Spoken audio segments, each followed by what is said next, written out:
বিশ্বাস করেন, ইসলামের যদি কোনো স্বার্থ না থাকতো তাহলে আমাকে এক তো অর্থ, এবার যদি আমাকে পিছা দিয়েও পিটানো হইতো তাহলে আমি এই কাজে যাইতাম না, কমপক্ষে এই কাজে আমি যাইতাম না। তা বলতে পারেন হুজুর এই কাজে আসছেন কেন? আমি মনে করি যে খোদাদ্রোহীরা যেইভাবে রাজনীতির নামে ইসলামকে ধ্বংস করার চক্রান্ত করতেছে, এখান থেকেও ফিরাবার দায় দায়িত্ব আমাদের আছে। কি কথা ঠিক না? এখন বলতে পারেন হুজুর কেন যারা বিএনপি করে, আওয়ামী লীগ করে, জাতীয় পার্টি করে, তারা কি মুসলমান না? তারা দাবিও তো করে, এই হুজুররা কি বলে আমরা কি মুসলমান না? এরকম একটা কথা আছে কি নেই? আমরা তো মুসলমান, আমরা তো মুসলমান। তো হুজুররা কিসের ইসলাম? ইসলাম আমরাই তো মুসলমান, আমরা ইসলাম করি। আমি এটার জবাব দিই এইভাবে, আচ্ছা বলেন তো মুসলমানরা মদ পান করে না, সুদ খায় না, ঘুষ খায় না, ব্যভিচার করে না? তার মানে মুসলমান মদ পান করে কিন্তু কাজটা ইসলামের না, কথা করে না। মুসলমান সুদ খায় কিন্তু কাজটা, মুসলমান ঘুষ খায় কিন্তু কাজটা, মুসলমান ব্যভিচার করে কিন্তু কাজটা ঠিক, মুসলমান আওয়ামী লীগ, বিএনপি, জাতীয় পার্টি করে কিন্তু কাজটা ইসলামের। যদি কেউ বিশ্বাস করে মদ পান করা হালাল, তাহলে ইমানটাও শেষ হয়ে যাবে, ইসলামও শেষ হয়ে যাবে। কেউ যদি সুদকে হালাল মনে করে তাহলে কারবার পুরা শেষ। কেউ যদি ব্যভিচারকে হালাল মনে করে তাহলে কারবার পুরা শেষ। কেউ যদি মনে করে গণতন্ত্র, সমাজতন্ত্র, ক্যাপিটালিজম, কমিউনিজম, সেকুলারিজমই মুক্তির পথ, এইটা যদি কেউ মনে করে তাহলে কারবার। কথাটা বুঝাতে পারছি আপনাকে? মুসলমান মদ পান করতে পারে কিন্তু কাজটা ইসলাম না। একজন মুসলমান ভুল বশবত গণতন্ত্র করতে পারে কিন্তু কাজটা ইসলাম না। আমি মুসলমান, ইসলামের বাইরে কাজ করতে পারি না। আমি একজন মুসলমান, ইসলামের বাইরে কাজ করতে। আর একটা শুভঙ্করের ফাঁকি আছে। শুভঙ্করের ফাঁকিটা কি? একজন এমপি প্রার্থী, সে কি বলবে আমি এই উন্নয়ন, ওই উন্নয়ন, সেই উন্নয়ন, সেই রাস্তা, সেই ঘাট। একজন এমপি প্রার্থী শুধু দায়িত্ব রাস্তাঘাট না, একজন এমপি প্রার্থীর দায়িত্বটা কি জানেন আপনারা? এই 99% মানুষ জানে না। একজন এমপি প্রার্থীর মূল দায়িত্ব আগামী দেশটা কোন আদর্শে চলবে, কোন নীতিতে চলবে, কোন আঙ্গিকে চলবে। এর ইসলামের আইন হবে না ইসলামের বিপরীত আইন হবে, এই দেশটা থাকবে কি থাকবে না। অর্থাৎ আগামী বাংলাদেশ কোন নীতিতে ও আদর্শতে চলবে সেইটা যারা নির্দিষ্ট করেন, নির্ধারিত করেন, তারা হল এমপি। অথচ আপনাকে আমাকে এই রাস্তাঘাটের ফাঁকে ইমানকে বিক্রি করে দেয়, ইসলামের বিরুদ্ধে আইন পাশ করে, এটাকে বলেই না। এমপির কাজটা কি? এমপির কাজ শুধু রাস্তাঘাট না, এমপির কাজ কি ভাই? আগামী রাষ্ট্র কোন আইনে, কোন নীতিতে চলবে, এইটা যারা নির্ধারণ করে তার নাম এমপি, মেম্বার অফ পার্লামেন্ট। কাজে এমপি সাহেব যদি ইসলামের বিরুদ্ধে রায় দেয় তার সব দায় দায়িত্ব ভোটারদের, আর এমপি সাহেব যদি ইসলামের পক্ষে রায় দেয় তার সমস্ত প্রশংসাও এই ভোটারদের। যাই হোক, আগামীতে আপনারা নির্বাচন যুদ্ধে অবতীর্ণ হবেন। নিজের থেকে কাজ করা আর ধাক্কাইয়া কাজ করার মধ্যে পার্থক্য আছে কি না? নিজের আগ্রহে কাজ করা আর কেউ বলার দ্বারা কাজ করার মধ্যে পার্থক্য আছে কি নাই? আচ্ছা, আমি এইমাত্র যে কথাগুলি বললাম, আপনারা কি চান? যে 4 নম্বর ওয়ার্ডে বরিশালের অন্য কোনো জায়গার থেকে ইসলাম জিতুক অথবা নাই জিতুক, এই 4 নম্বর ওয়ার্ড থেকে আমরা ইসলামের পক্ষে সর্বোচ্চ ভোট নিয়ে আসব, এরকম যদি দৃঢ় প্রত্যয় আপনারা গ্রহণ করতে পারেন, অন্য কোনো জায়গায় দরকার নেই। এক জায়গায় ভোট নেই, হাত পাকার কোনো জায়গায় ভোট, একটা ভোটও নেই। আমরা এখানে যারা আছে আমাদের চিন্তা ভাবনা সব কিছু 4 নাম্বার নিয়ে। মাহমুদিয়া মাদ্রাসা কয় নাম্বার ওয়ার্ডে অবস্থিত?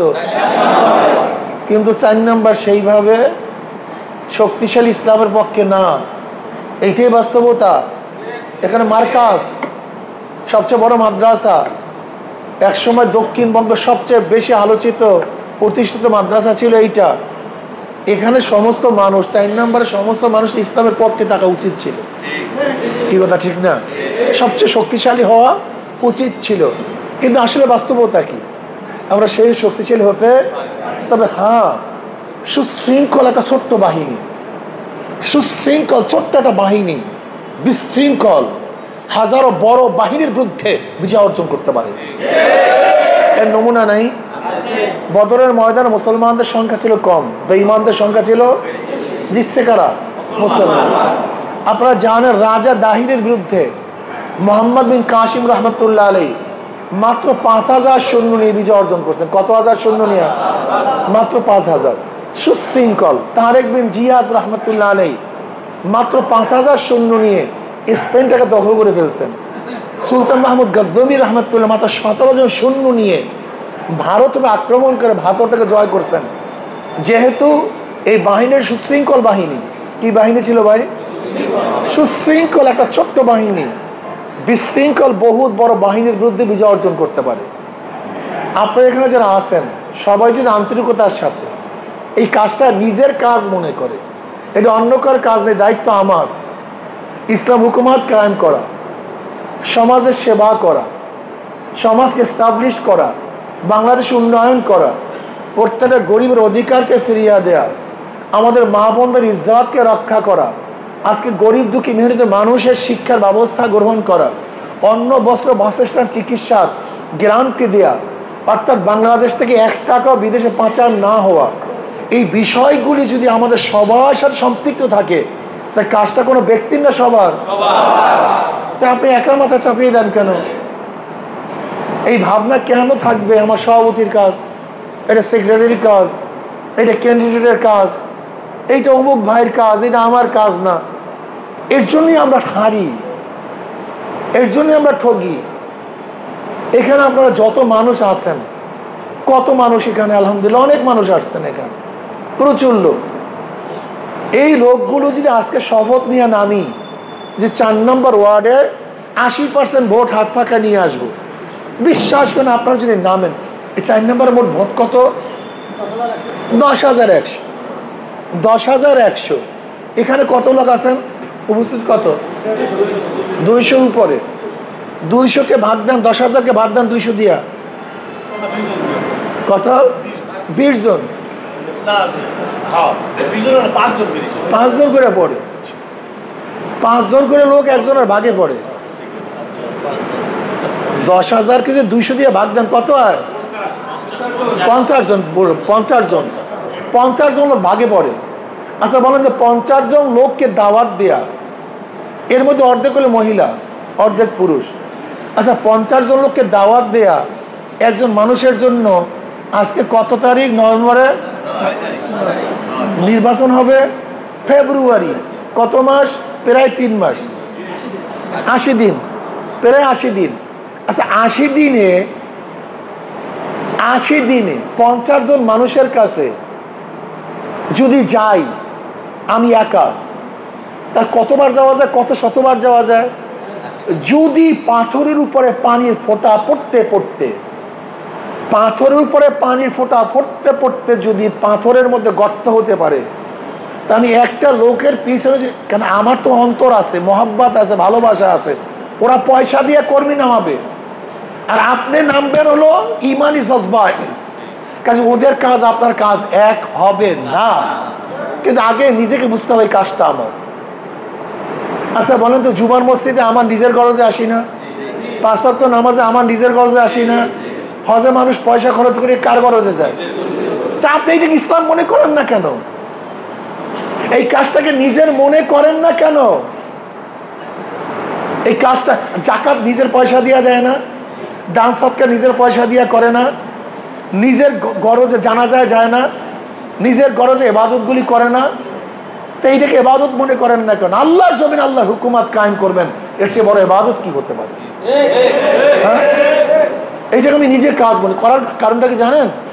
পাশ্চাত্যদের সাথে থাকতে থাকতে ওদের সাথে থাকতে থাকতে এইটাকে আমরা দুনিয়া বানায় ফেলাইছি। এইটা কি ইসলাম? ইসলামী হুকুমত? এখানে বিশাল খ্যাদমত, বিশাল খ্যাদমত, বিশাল খ্যাদমত। আপনি জানেন কেমন খ্যাদমত? ধরে নেন যদি আজকে এখান থেকে ইসলামী হুকুমতের জন্য একজন প্রার্থী এখান থেকে নির্বাচিত হয়, সে যতগুলি ভালো কাজ করবে দায় দায়িত্ব আপনাদের আছে কি নাই? সওয়াব পাবেন কি পাবেন না? অর্থাৎ আপনার ভোটের দ্বারা যত ভালো কাজ হবে এর দায় দায়িত্ব আপনি পাবেন।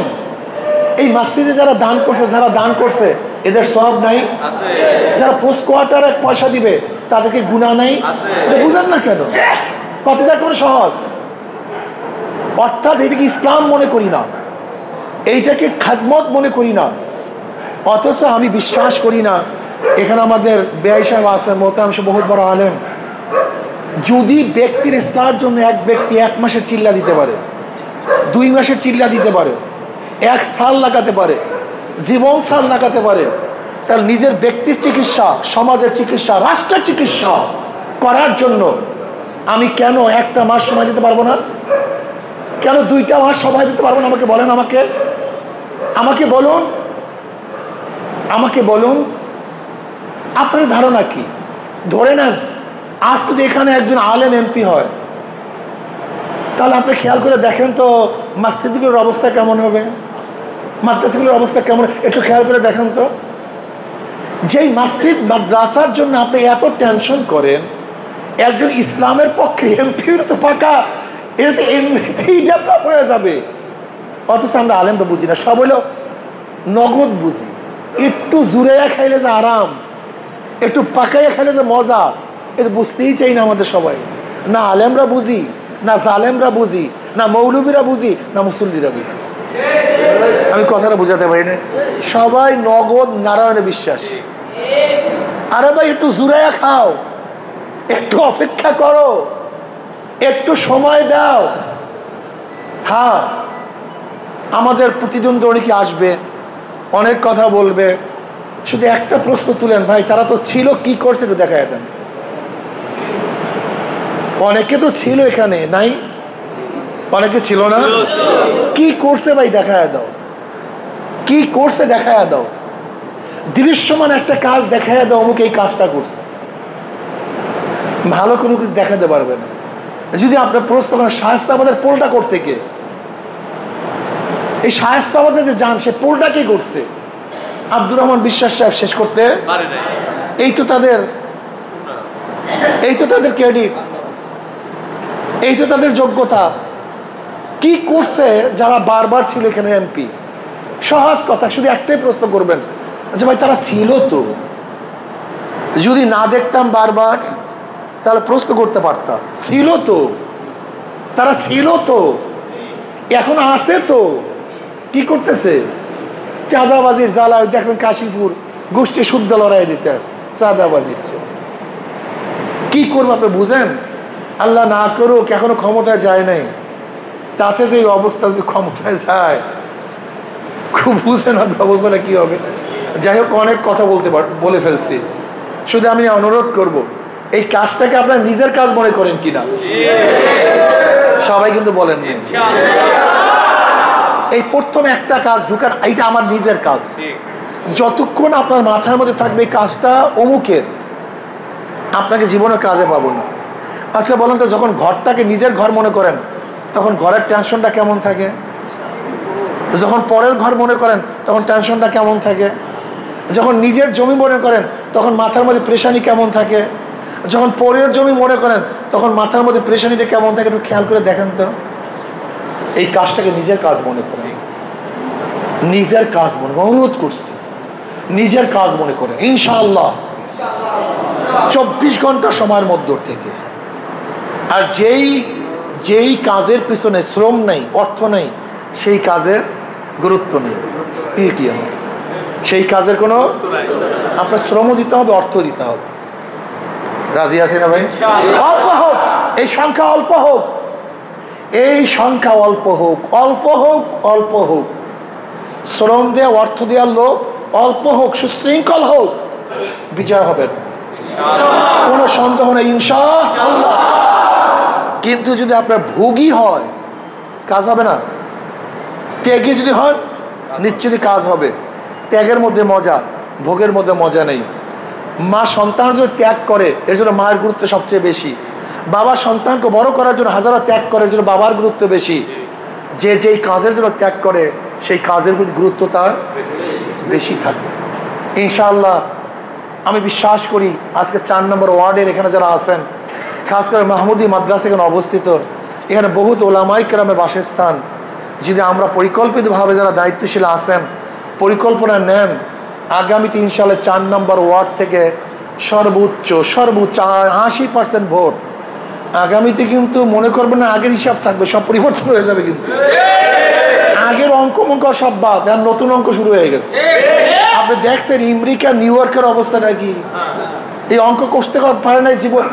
এই অঙ্ক গোটা দুনিয়ার, যেখানে আমেরিকা গোটা দুনিয়াকে নিয়ন্ত্রণ করে, গোটা দুনিয়ার রাজনীতি যারা কন্ট্রোল করে,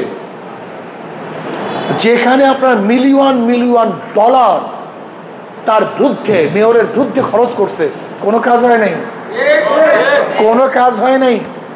এই তো আজকে আমেরিকার গবেষকরা বলতেছে আগামী 10-15 বছরের মধ্যে আমেরিকা নিউ ইয়র্কার সব মুসলমান হয়ে যাবে। আজকে বলছে কিচ্ছু করতে পারে নাই।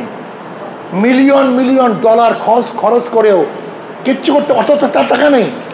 বর্তমান মেয়র সে টাকাই খরচ করে নেই, পাবলিক করছে। আমি বিশ্বাস করি আগের অঙ্ক সব বাদ, ওগুলো সব ঘনে খেয়ে ফেলছে। নতুন অঙ্ক বসেন, এখন জমানা নতুন, মানুষের চিন্তা ভাবনা নতুন, পরিবর্তন মানুষ চায়। আমি বিশ্বাস করি এখানে যারা আছেন যদি দৃঢ় প্রত্যয় নিয়ে ইনশাআল্লাহ আল্লাহর পরে ভরসা করে ইনশাআল্লাহ নামতে পারেন, তাহলে আমি দেখতেছি 4 নম্বর ওয়ার্ডের সবচেয়ে বেশি হাত পাকার ভোট পাবে ইনশাআল্লাহ। আমি জানি না আমার কথাটা কি অমূলক কিনা, ভিত্তিহীন কিনা, এটা আমি জানি না। যাই হোক, আমি অনেক কথা বলে ফেলছি। আজকের থেকে ইনশাআল্লাহ সুশৃঙ্খল থাকা চাই, লোভ না থাকা চাই, সিন্নি টু জুরাব জমনে খাওয়া খাইয়েন। যদি সিন্নি পাতিল থেকে খাওয়ার চেষ্টা করেন মুখ পড়বে, খাওয়া হবে না, নষ্ট হয়ে যাবে। আমি কথাটা বুঝাইতে পারি নাই। নগদ খাওয়ার চেষ্টা করিয়েন না, আগে নিজের এমপি হন, দেখবেন সমাজের মধ্যে এমন কাজ হবে যে এই কলিজার মধ্যে এমন শান্তি পাবেন যা কোনোদিন চিন্তাও করতে পারবেন না। কাজে আসুন ত্যাগ করি, সময় ত্যাগ করি, অর্থের ত্যাগ করি, চেষ্টা করি, দাওয়াত দেই, একটা সময় নিয়ে কাজ করি। যে যেখানে আছেন প্রত্যেকে কাজে লাগান, ইনশাআল্লাহ অবশ্যই আপনারা জিতবেন ইনশাআল্লাহ। আল্লাহ আমাকে মধ্যে সবাইকে কবুল করে নেন। কিছু কথা বলে দোয়া করে দেন। দুই একটু কথা কইবেন না যে 4 নাম্বার